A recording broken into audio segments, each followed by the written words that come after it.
What's going on, folks? I'm about to be changing out this rotor on this Chevy Avalanche.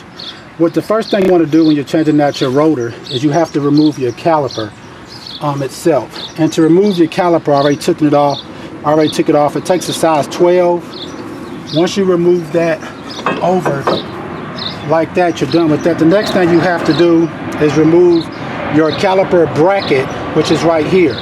And to do that, you're going to need a size 18 on the back of it. And I'm actually working on the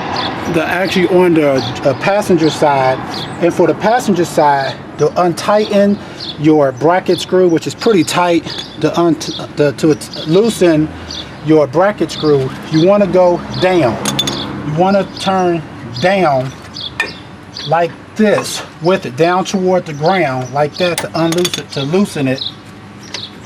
And once you get these two screws out here, by turning down on both of them, remember you want to start up and turn down. That's going to unloosen it toward the ground. You'll have two screws you got to take out like this.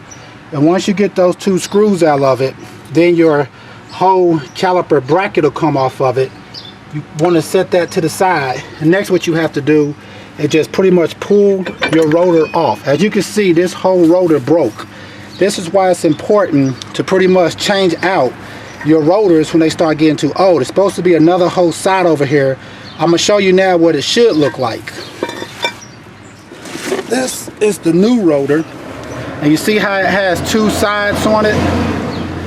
This one's completely broke. The other whole side, that's supposed to plate right here that's supposed to be on there, completely broke off of it, which is very dangerous, which means you'll lose your brakes and everything if that were to happen.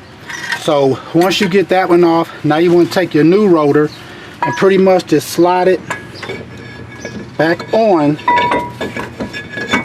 like that, and you'll have your new rotor on. Now next thing you want to do is go ahead and put your caliper bracket back on, as well as your caliper itself, and you'll pretty much be done.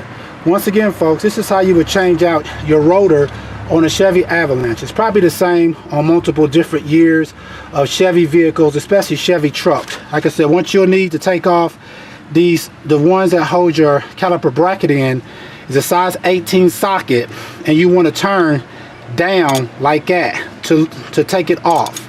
To untighten it, you're going to turn down toward the ground on the top screw and the bottom screw. Alright, folks, please subscribe and please check out our other great videos. Thanks.